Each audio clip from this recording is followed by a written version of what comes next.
जिज्ञासा समाचार की शुरुआत करीशुं सूरतथी मळी रहेल महत्वपूर्ण समाचार साथे कि ज्यां सचिन होजीवाला विस्तारमां આગનો બનાવ બન્યો છે। એક સાથે બે કંપનીમાં આગ લાગી છે। પ્લાસ્ટિક અને કાપડની કંપનીમાં આગ લાગી હોવાની જાણકારી છે। ડીપીમાં બ્લાસ્ટ થયા બાદ આગ લાગ્યાનું અનુમાન છે। કાપડ કંપનીમાં લાગેલી આગ પ્લાસ્ટિક કંપનીમાં પણ ફેલાઈ ગઈ, એટલે એક સાથે બે કંપનીમાં આગનો બનાવ બન્યો છે। હાલ તો ફાયર બ્રિગેડની 5 થી વધુ ગાડી ઘટનાસ્થળ પર પહોંચી ગઈ છે અને જેટલી જલ્દી બની શકે તેટલી આગને કાબૂમાં લેવાના પ્રયત્નો કરવામાં આવી રહ્યા છે। સુરતના સચિન હોજીવાલા વિસ્તારના રોડ નંબર 17 પર બે કંપનીમાં આગ લાગી છે। પાર્થ પ્લાસ્ટિક અને પ્લેટિનિયમ ઇન્ટરનેશનલ કંપનીમાં આગ ભભૂકી ઉઠી છે। ડીજીવીસીએલની ડીપીમાં બ્લાસ્ટ થતા કંપનીમાં શોર્ટ સર્કિટ થયું અને શોર્ટ સર્કિટના કારણે આગ લાગી હોવાનું અનુમાન છે।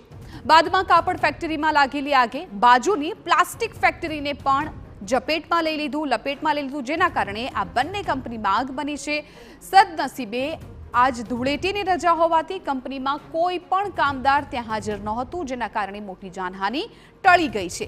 આગની ઘટનાની જાણ થતાં જ તરત જ હોજીવાલા ફાયર સ્ટેશનમાં ફાયર બ્રિગેડો 5 થી વધુ ગાડી લઈને આગને કાબૂમાં લેવાની કામગીરી શરૂ કરી દેવામાં આવી છે। સંવાદદાતા બળદેવ સુથાર આ મામલે વધુ જાણકારી આપી રહ્યા છે। બળદેવ, આગની આ ઘટના અત્યારે શું સ્થિતિ છે? 5 ગાડીઓ સ્થળ પર છે, શું થોડા ઘણા અંશે પણ આગને કાબૂમાં કરી શકાયું છે?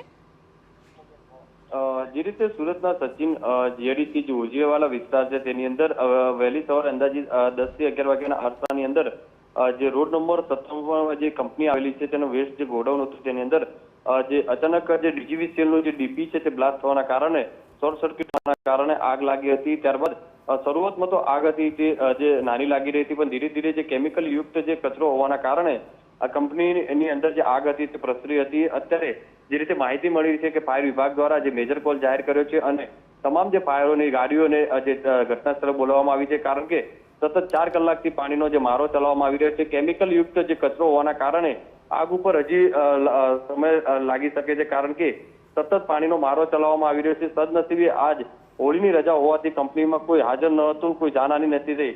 આગની ઘટનાની જાણ થતાની સાથે જ હોજીવાલા ફાયર સ્ટેશન જે બ્રિગેડ જે 5 ગાડીઓ ઘટના સ્થળે પહોંચી હતી અને સચિન પોલીસનો સ્ટાફ પણ ઘટના સ્થળે પહોંચી અને તપાસ શરૂ કરી છે। સાથે સાથે સૌથી મહત્વની વસ્તુ એ છે કે હોજીવાલા જે કંપનીની આગ લાગી છે તેની અંદર પાણીનો મારો ચલાવી અને તેને બુઝાવવા માટેનો પ્રયત્ન કરી રહી છે। અત્યાર સુધી જે રીતે માહિતી મળી રહી છે કોઈ આગની અંદર કોઈ જાનહાનિ થઈ નથી તે રીતના મેસેજ મળી રહ્યા છે, પણ જે રીતે સંપૂર્ણપણે આગ કાબૂમાં આવશે ત્યારબાદ જ ખ્યાલ આવશે। હજુ પણ જે રીતે માહિતી મળી રહી છે ફાયર વિભાગ તરફથી કે 4 થી 5 કલાક સુધી હજુ પણ આગ જે છે તે કંટ્રોલમાં આવી શકે તેમ નથી, કારણ કે કેમિકલ યુક્ત જે કચરો હતો અને આજુબાજુનો જે જીઆઈડીસી વિસ્તાર બંધ હોવાના કારણે અત્યારે ફાયરની તમામ જે ગાડીઓ છે તે ઘટના સ્થળે પહોંચી છે અને તમામ જે આજુબાજુના ફાયર સ્ટેશનો છે તેને બોલાવવામાં આવે છે અને 3 થી 4-5 કિલોમીટર સુધી આ જે ધુમાડો છે તે જોવા મળી રહ્યો છે। જી બિલકુલ બળદેવ, આભાર સમગ્ર માહિતી બદલ। તો હજુ પણ આગને કાબૂમાં લેવામાં સમય લાગી શકે છે, કેમ કે આ બંને કંપનીમાં આગ વિકરાળ બની ગઈ છે અને ફાયર બ્રિગેડે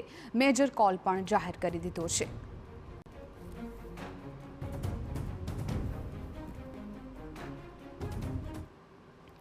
આ તરફ રાજકોટમાં આગની ઘટના મામલે મોટા સમાચાર મળ્યા છે।